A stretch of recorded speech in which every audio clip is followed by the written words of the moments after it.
Hi, everyone. Welcome. Welcome to episode 16 of Musical Life. I am Elif, and I welcome everyone, whether this is your first time or you are returning, and whatever platform you're watching from, or if you are just listening. I'm grateful for each of you here. If you feel, we're just going to get into it, okay? If you feel to connect with me, you may find me on Facebook, Musical Life 2025. That is MUSICALLIFE 2025, or via email, music and sound, MUSICANDSOND2025 @gmail.com. So just a quick reminder that I don't give personal messages, that sometimes spirit may come through as I'm talking with some insight or some kind of guidance that is for the benefit and greater good of all. So after much consideration, I have decided to do this show bi-weekly with all the music practice and lessons that I'm doing. And with performances on the horizon, with one in December, I realized that I just needed more time to put together well-rounded episodes for all of you. As always, I aim to bring you the best and highest knowledges available, along with some of my lived experience. A lot of what I have talked about so far, I have experienced in some way, shape, or form, and or am working on myself at this current time. I say this because I am still on the path to step fully into my highest and best self. And it's a process, an ongoing one that never ends. So every now and then I put on my glasses to check the comments, and we have Ruth. Hi, Ruth. Nice to have you here.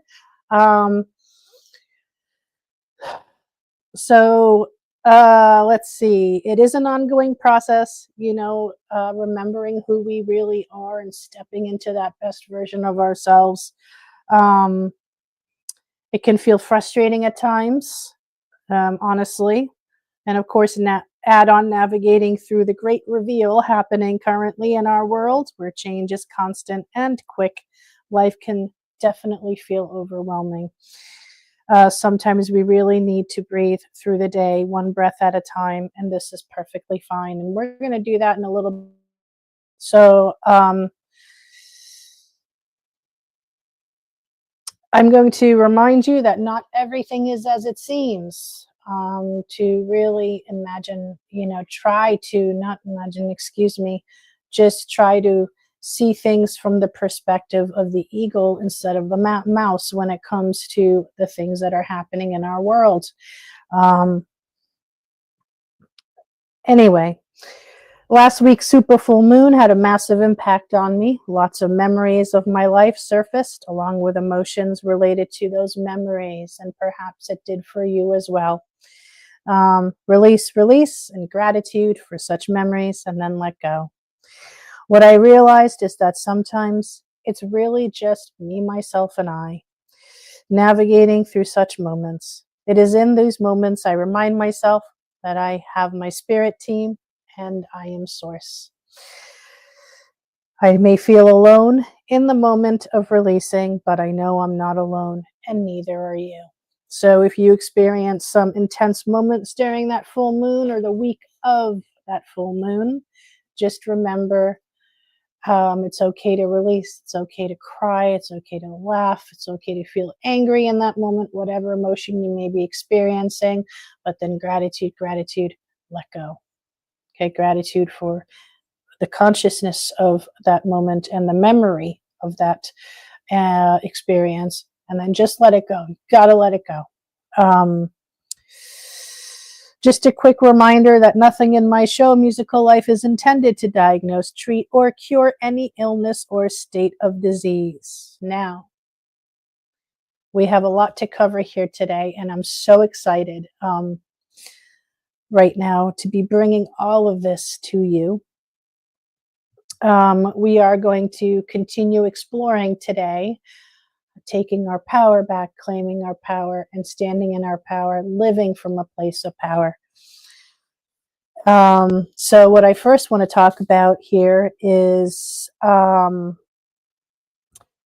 Substack, Laura Eisenhower wrote a long note about humans having been weaponized, and this is a fact.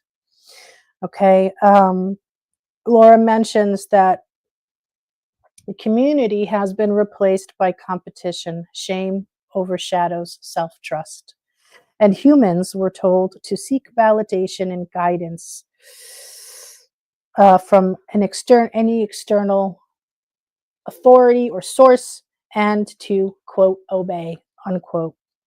Now, as humans, we have been mass controlled, we have been manipulated, we have been deliberately disconnected from our physical bodies as well as from the light that we are. And this is how we lost our power, friends. Laura Eisenhower defines weaponized human as traumatized, overstimulated, and programmed to forget who they are. And that definition is quite accurate. Laura was also spot on when she wrote that when someone has lived in survival mode for long enough, they become easier to control and manipulate. All this going on for centuries. Well, let's just remember that music means harmony, and musical life is harmonious life. Harmonious living is the undoing of that and replacing that with remembrance. Okay, so we are going to kick off with some breathing techniques, and these are for you to help you to begin. Okay, so in Aramaic, ruha is the word for spirit, primarily meaning wind, breath, and air. And in Turkish, I'm Turkish in this life, so in Turkish, it is ruh, R-U-H, so there's no A. But ruha, wind, breath, air. Your breath is the divine ruha, the divine spirit, moving through your temple of flesh. Your breath is more than a biological process. We have been told it's only a biological process, but it's so much more than that. It connects you to the pleroma, which is the ocean of pure light that the divine spark created. Okay? So for deep breathing, we are going to do this right now. There are 3 of them, and we're going to do them together. Okay? So the first one is, I would like for you, just get comfortable, relax yourself, crack your neck, whatever, get comfy wherever you are. And what you're going to do is inhale sovereignty and exhale submission. Okay, so deep breathe. This is deep diaphragmic breathing, not shallow breathing. Okay, deep diaphragmic breathing. So let's do a conscious deep breath. Inhaling sovereignty. Fill those lungs. Exhaling submission. Okay, and the next one, we're going to do another deep inhale, another diaphragmic deep inhale, excuse me. And we are going to inhale power. Inhale power and exhale powerlessness. Excuse me. Exhale powerlessness. Really notice how your body feels when you do this, when you do these, okay? And the third one, when you're ready, another deep diaphragmic in-breath, okay? Inhale remembrance and exhale forgetfulness. We'll do that again. Inhale remembrance and exhale forgetfulness. So remember that your breath, the ruha, is the divine spirit move of flesh, and your breath is much more than a biological process. It connects you to the pure light that the divine spark created. Okay. Whew. All right. And you can do those obviously whenever you want, you know. So yes, let's see what else here. So on the last episode of Musical Life, I shared a part of my story, specifically starting with the experience regarding addiction and then moving on from that into recovery, and then the start of my intense research at the age of 31. I did not have a rehab center. I did not have 12 steps. I had no human counselors, no sober homes, nothing. It was just me and my spirit team. And I mentioned how my spirit team never once said that this is what is wrong with you. And this is really important. The minute we center our awareness on what's wrong with someone, we fail to see the soul of that person. Okay? I'm going to repeat that because it's so vital. The minute we center our awareness on what's wrong with someone, we fail to see the soul of that person. We fail to see the wholeness of that person. Okay? My spirit team knew that, in essence, I was whole. And their role was to help me remember that truth. So my team says now that as I wrote this, my team chimed in.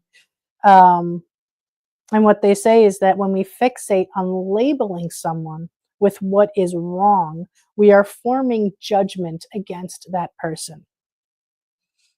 Remember, they say everything is an experience, says my team. And those experiences are sacred and unique to each person.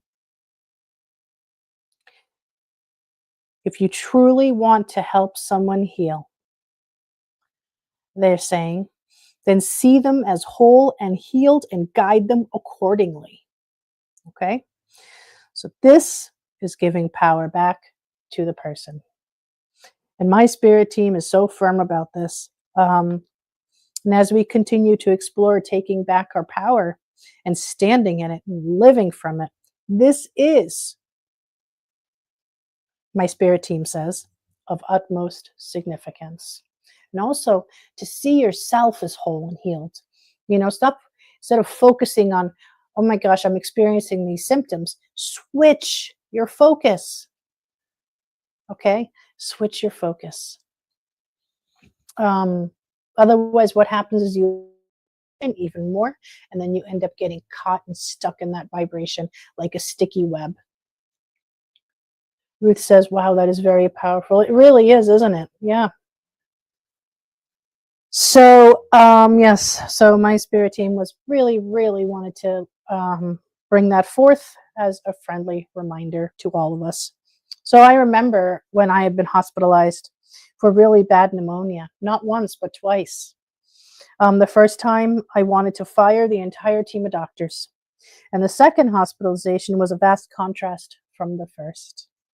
The attending doctor was so much better, more open to emerging sciences, would go for walks with me around the hospital floor while we talked about how amazing the body is. I recall saying to him when he entered my room, if you do not see me as healed, please do not come in here. And he understood that. Seeing someone as healed was something Yeshua even implemented when he would help people heal. That is the secret. Robin, hello, beautiful soul. I am working. Yes. Well, happy to have you here, Robin, even though you're at work. Thank you for taking the time to join us. Let's see here. So again, those 2 hospital stays that I experienced opened my eyes to the good and the corrupt of modern medicine, to kindness and to cruelty, to compassionate care versus treating the patient as a way to profit. So yes, I got to witness firsthand the best and the worst. And that was over 10 years ago. But it wasn't my only experience, with vast contrasts. Throughout my life, well, mostly my adult life, I have experienced more of that contrast. And unfortunately, not much in the medical community has improved since then. And I'm being very honest. And I think it's gotten worse. But that's okay because it's all going to change in the new future. And that is worth looking forward to. From my own 14 plus years of research and my own lived experiences, what I learned is this: unless the whole person is addressed, body, mind, and spirit, then no diagnosis can be accurate. You can't address the body without also addressing the mind and the spirit. All three, what I call the whole, I also call it the Trinity. Okay? Body, mind, and spirit are interconnected. But this is what allopathic medicine does. It plucks apart.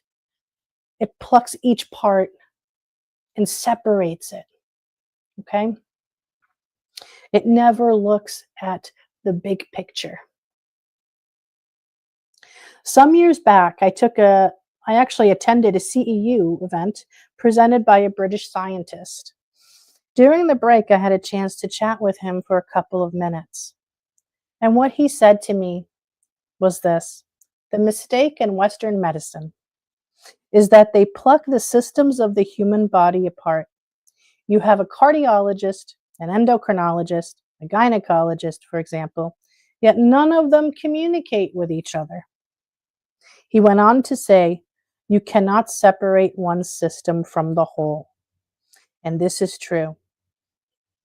Body, mind, and spirit work as one community, as well as all the systems in the body work as one community. Okay? Just as well as the energy centers that are in the body work together with the body and govern different areas of the body. Okay? Let me give you an example. The throat chakra. The throat chakra governs, sits here, right in this area, governs the thyroids, tonsils, esophagus. It also governs the back of the neck, the spine, governs the larynx and speech. Okay, so that is one example, and I would be happy to do a workshop on that. I remember doing one years ago. I did it a couple of times, and it was received quite well. Actually, people were pretty amazed when they started to connect the dots in their own lives. So the energy centers that are in the body govern certain parts of the body. You can't just pull an energy center out, right, and separate it and keep it separate, because that would make no sense. You're really not doing that person any good. So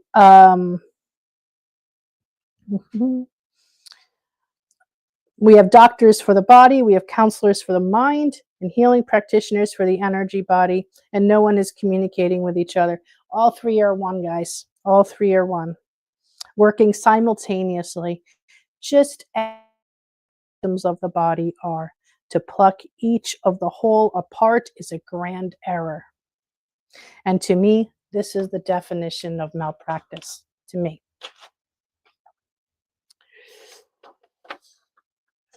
And much damage can actually be done from it. I just want to make sure. Okay. Another fun fact here: no one is really broken. Only bones break. To see oneself as still whole despite what that person is going through can be a challenge in itself. So, in order to achieve this, try seeing your life from the eyes of your soul. And how can you do this? Just relax and let go. Let go of your earth identity. And this is something I myself have practiced time and time again. As I've mentioned before, we get too caught up in the earthly stuff. Your authentic soul self is far more than this. There is nothing really new about connecting with your soul self. It's more about remembering. So when I practice this simple technique of relax and let go, I observe things about myself that I hadn't been aware of before. For example, how I carry stress in my body, how used to sweat the small stuff. And I saw what my human mind thought it had control over. To see myself through the eyes of the soul was really, truly enlightening each time. So I highly recommend it. I also observed where in my life my power was not being implemented. Certain situations and people I was giving my power to. This was not actually something that my soul was happy about. I recall feeling a bit angry, honestly, when I became aware of this and vowed to myself no more. Of course, easier said than done, right? The thing is, the more we attempt to connect consciously with our soul self, that authentic essence, the I am presence, which is really each of us, the more we can implement it into our lives on a daily basis. All too easily, we give away our power, friends, not living in our truth, complying to things that don't resonate with us, conforming to fit in, attempting to control are easy examples of this. Flow, relaxation, tuning in, listening to the wisdom and the knowledge of the soul self are antidotes to taking our power back.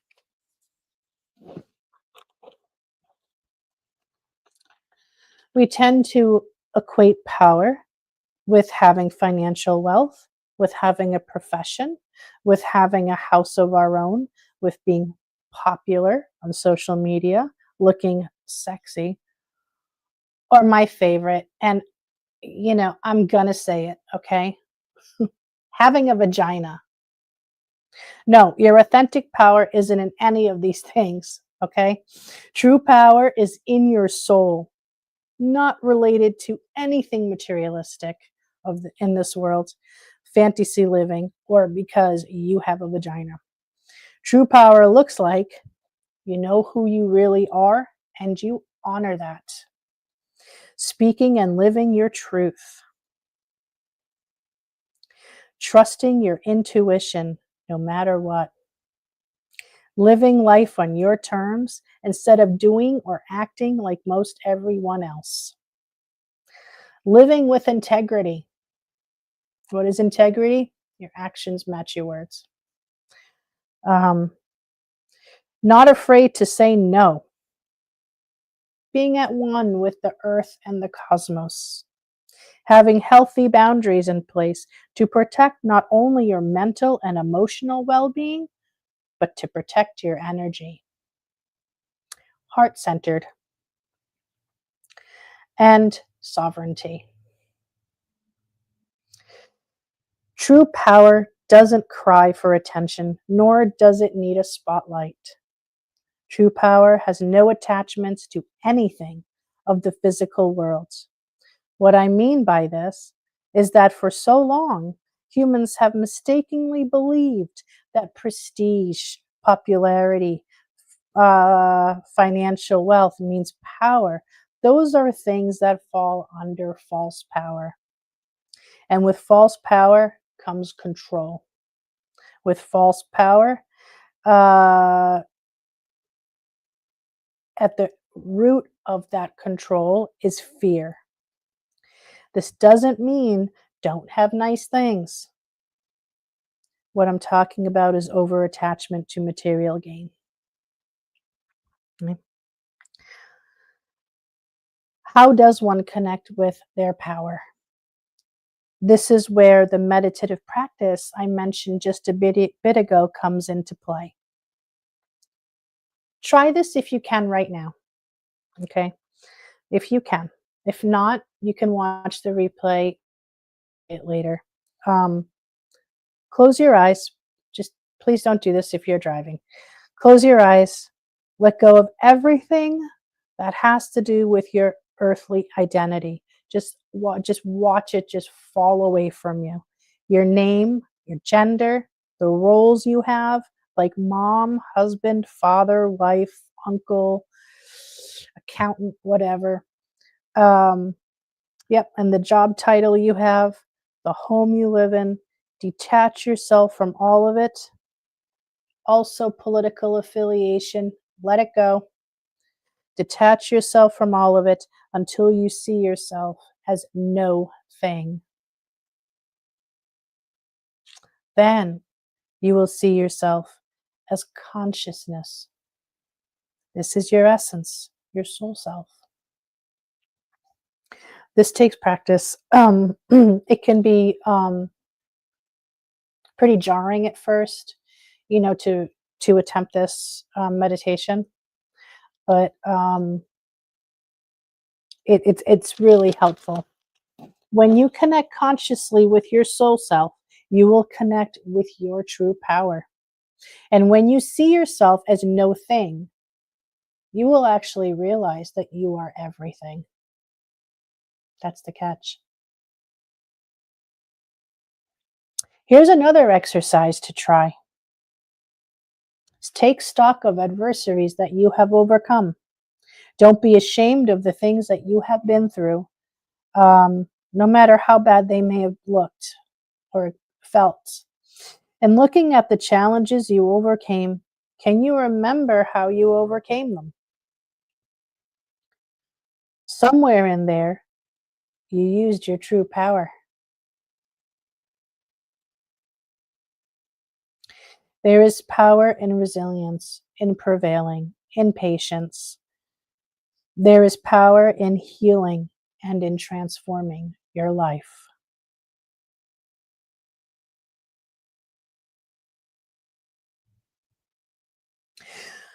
The most important attribute of claiming our power, I think, and standing in it is remembrance and being love. Not to so much, not as, yes to others, but more importantly to ourselves. Living in your truth, having those healthy boundaries, trusting your intuition, all of these are acts of self-love, as are things like acceptance and patience. So I ask now, are you loving towards yourself? Brutally critical of ourselves, can't we? Berate and belittle ourselves. Do you extend understanding towards yourself? And what I mean by understanding, not justifying bad decisions or behavior or poor behavior. True understanding comes from the heart.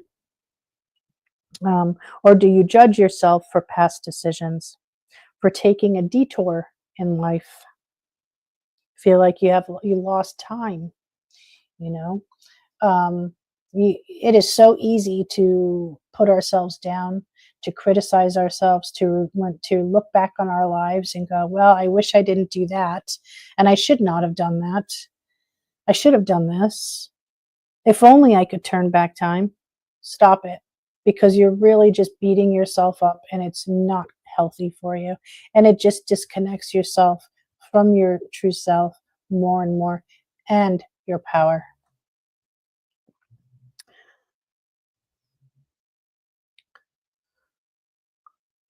Look, we've all taken detours. We've all made poor decisions. We've all,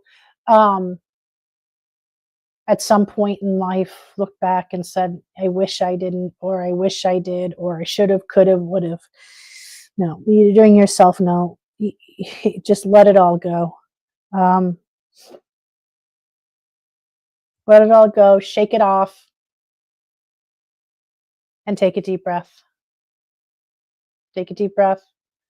And if you need to, do one of those those exercises we did earlier.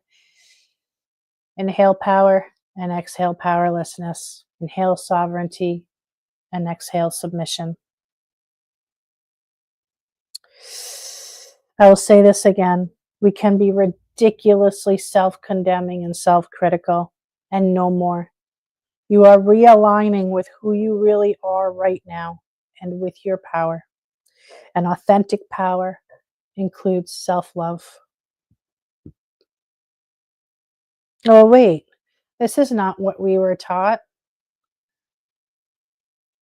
I know, we were taught to be polite, to have manners, most of us to be good adults and citizens. But we weren't taught about self-love, nor intuition, nor having healthy boundaries, nor standing in our truth. Nothing about self-love. Why, oh why? Because we were molded to comply, to conform, to obey, to forget who we really are.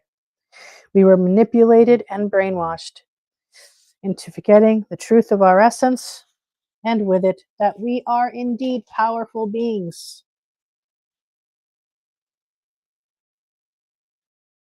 I hope that what I have brought forth thus far in this episode has made some kind of sense to you, and that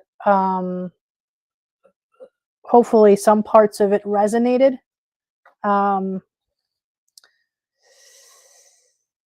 The more you know yourself, the more self-love that you show yourself, and the more powerful you become.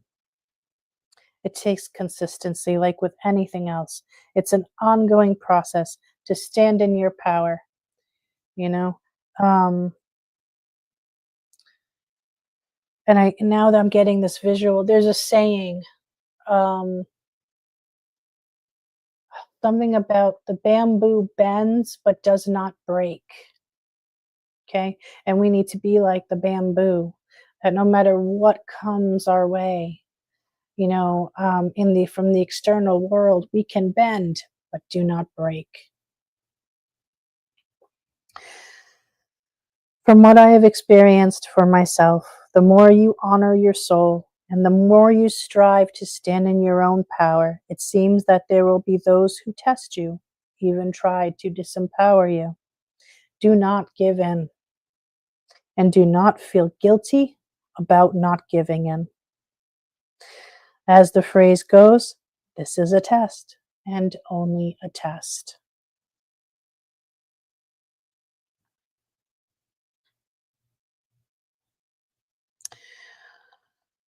I'm going to talk about fear for a second, because it can rob us of our power. It can really make us feel powerless. It's okay to feel fear. We all feel it time and again. However, when fear controls us, we slip into a state of powerlessness, into a lower frequency. And it is in the lower frequencies that we can get into trouble. Okay? There are 7 common fears amongst humanity, as described by Napoleon Hill, the American self-help author.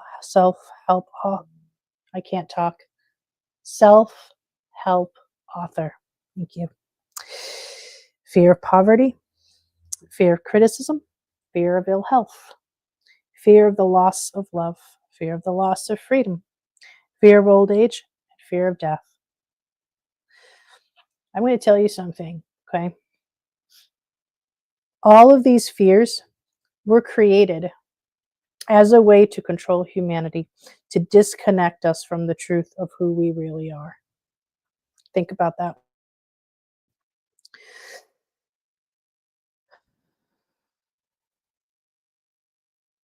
That when we submit to these fears, yes, I will use that word submit, it's appropriate, we prevent ourselves from taking healthy risks, from moving forward, and from thriving. Here's an example. The other day, I was playing a pickleball match where I misstepped, which caused me to fall. It was a pretty hard fall, and people from all the other 3 courts rushed over. They stopped playing and they rushed over to ask me if I was okay. Robin says, I'm getting lit up. You are touching my soul. Robin, let me tell you, I'm lit up already, and I don't mean that in a bad way. Like, my vibration is so high before I started this episode, and I feel like maybe you're feeling that too. Hi, Marcia. Nice to see you. Nice to have you here on YouTube. Very nice. Let me just sneak over here. Marcia, greetings long. I can't stay long, but I'm so glad I got to catch a bit. Marcia, it's an honor to have you here today. Thank you for taking the time to hop in, even if it's for a little bit. So I did take a nice tumble. I took a really nice fall. And everybody in all 3 courts stopped to ask me if I was okay.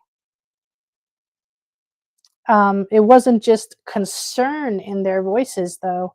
I could sense a hint of fear. I got up and said, yes, I'm fine, even though my knee was a bit sore. I resumed the match. And as I continued playing, I had a moment of awareness. How is it that when we are very young children and we fall, we are told to get up and brush it off? But then as adults, the approach is different. Why are we not saying, get up and keep going? Instead of multiple "are you okays" tinged with the fear of being hurt.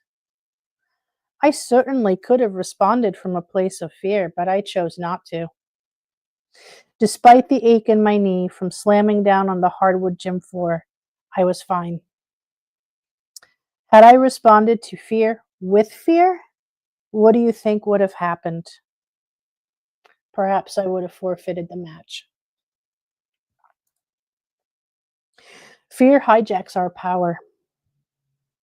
And it's okay, like I said, to feel fear sometimes, but to allow it to control us is dangerous. And we see this everywhere. Okay, just turn on the news. My dad says no news is good news. It's loaded with fear. Be afraid of this, be afraid of these people, be afraid of traveling here, be afraid of this, and that and everything. And it just gets to a point where you ask yourself, what is the real truth?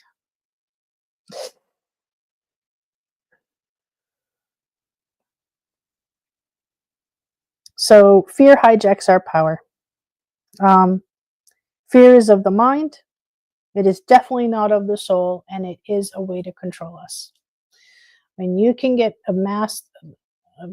the global masses to be afraid of something, then it's an open door for control. Okay? And it certainly, it does no good for us to live in fear. It robs us of living and thriving. So if we want to live in personal power, then we need to overcome it. Feel the fear, then take the small steps forward away from it. In this way, we are consciously choosing to rise above fear. We will feel more powerful every time we do this. And we are also commanding our biology, which I will explain later. Reclaiming our power and living in power is a vast umbrella that many subtopics fall under. And operating from that place of power makes a big difference in our lives, individually and collectively. Authentic personal power is not about deliberately harming anyone, any other being, nor about manipulation or being on the top. So let's skip over that. And I'm going to move along here. Here for the, try practicing this the next couple of weeks. Just give yourself a hug. Self hugs are actually a great stretch for the middle back and shoulders. But just hug yourself. Just give yourself a hug. It sounds corny, but you might be amazed at what you feel when you do that.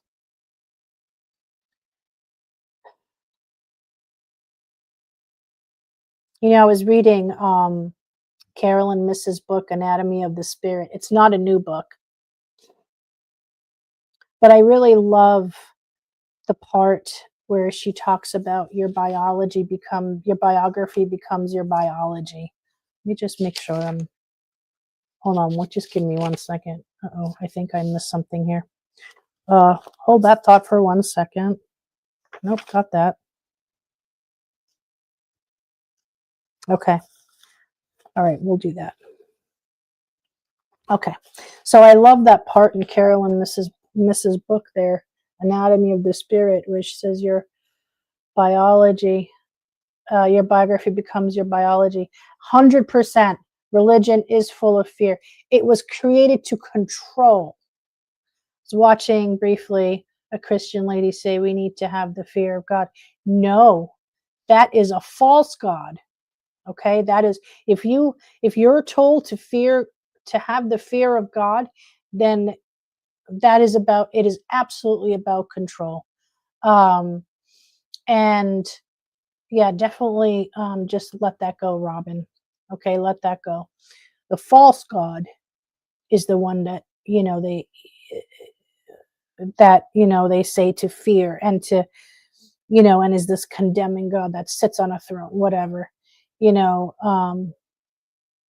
Ruth says, my grandma used to say that to fear God even as a child. Nope. Now, I don't even understand what the term God-fearing means.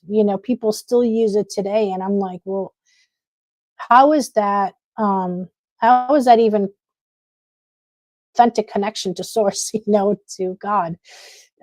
If we fear the very one that created us all, the very one that, is part of us, and that we are the light of that very one. So how is that even, makes no sense. So yeah, just disregard all of that, ladies. So Carolyn Miss, your biography becomes your biology. This is really good. Such a simple phrase, isn't it? Yet, if you were to explore what this phrase really means, it's a bit more complex. In a nutshell, your body remembers everything, including memories from past lives. Every cell of your body is made up of mind and memory and emotion. I knew I forgot something when I was writing this out. Mind, memory, and emotion. And if you're interested about the emotion part, you can read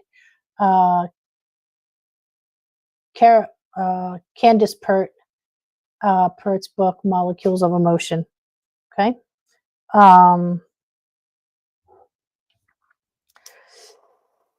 So here's a fun fact.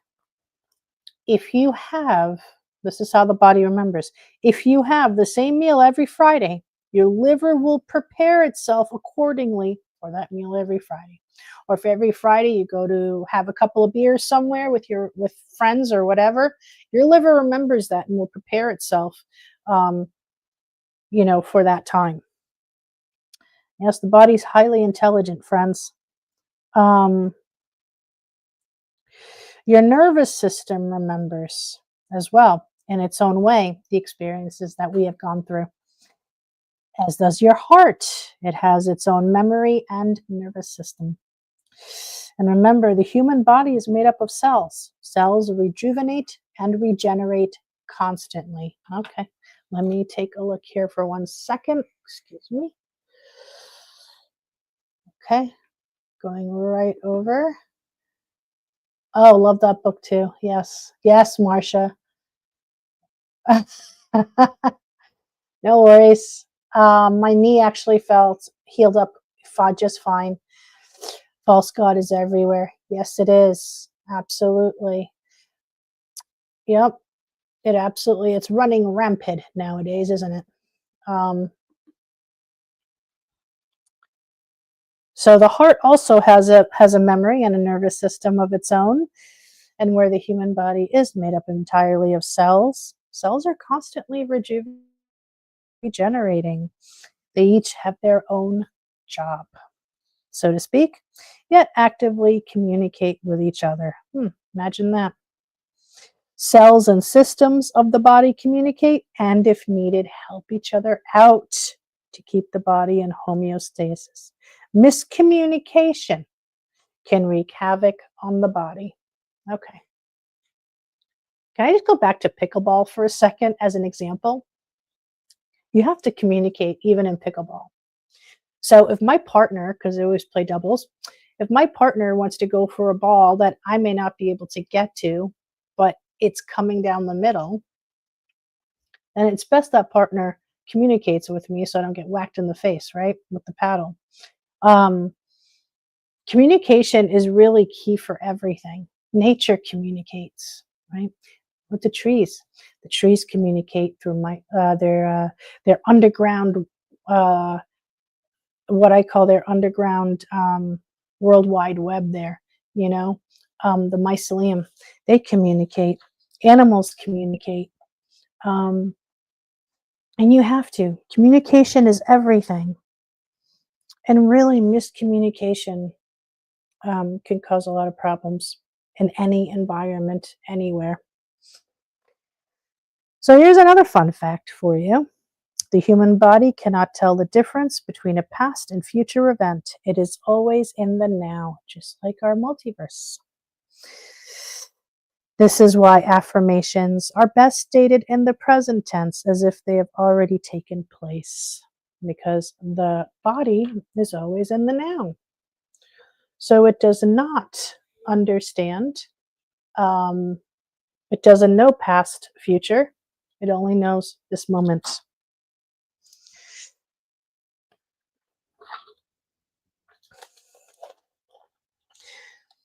So here's the best part about your biography being your biology.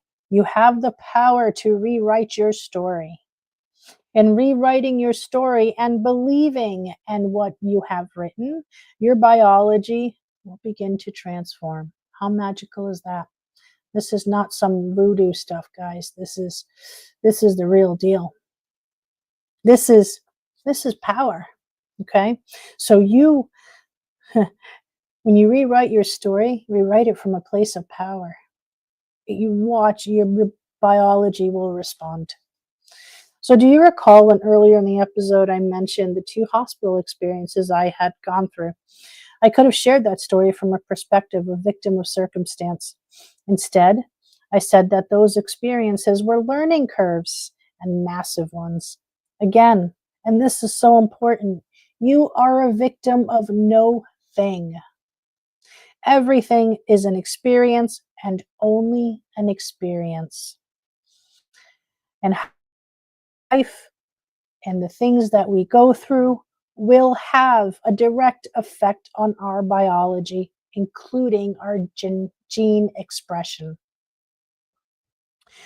So if you were to rewrite your story, let's say parts of it that might have been the most challenging and that you may struggle to let go of, if you were to rewrite those parts of your story from a place of personal power, what would that look like? All right, so I could talk about this stuff all day.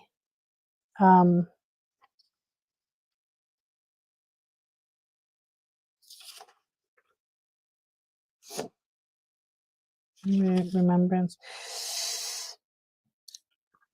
So I am going to throw this in here now.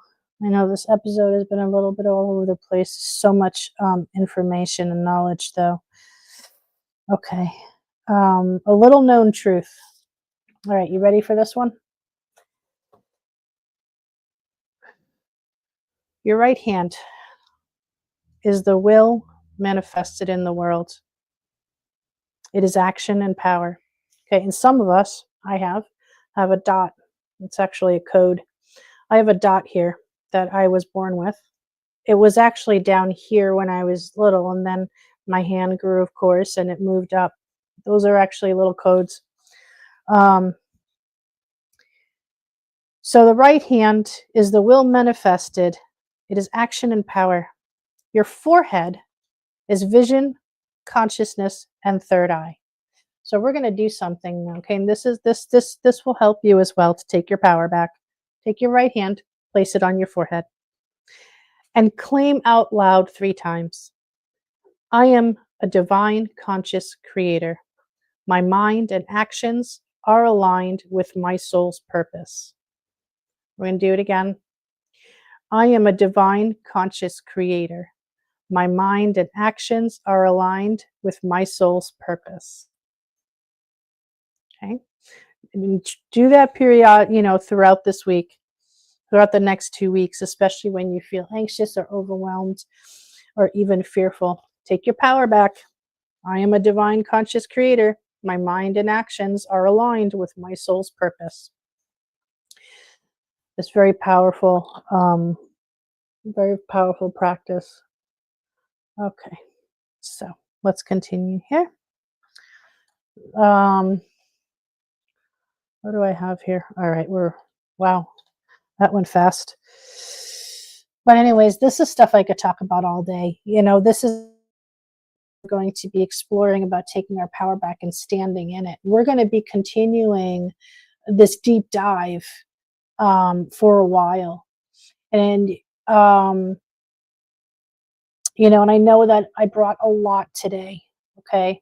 But you have 2 weeks. You can watch the replay. You can watch parts of the replay. You can do some of these practices. The human body, guys, is not some machine.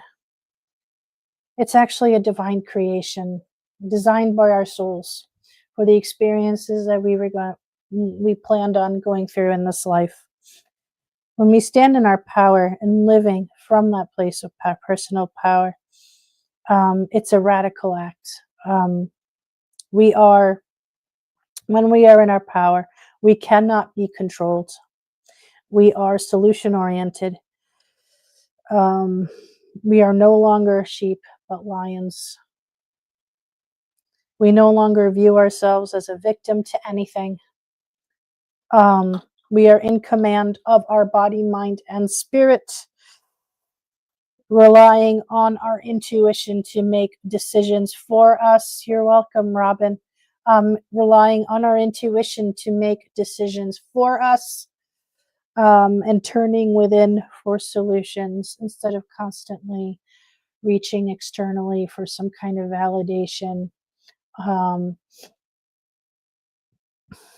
or to say yes, okay, for some kind of what's the word I'm looking for? Yes, it's okay. No, it's not okay. We need to get all that from inward. And rightfully so, as we are divine conscious creators, divine sovereign beings. I'm going to leave you with this.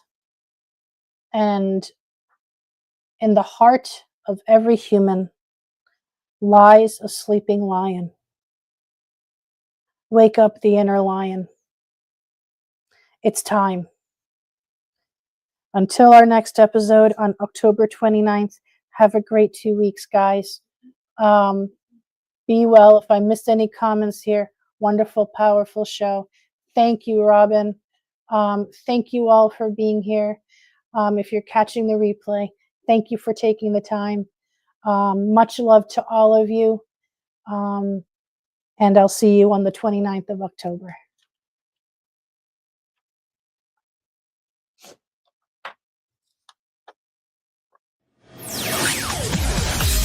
Thanks for listening. We hope you enjoyed the show.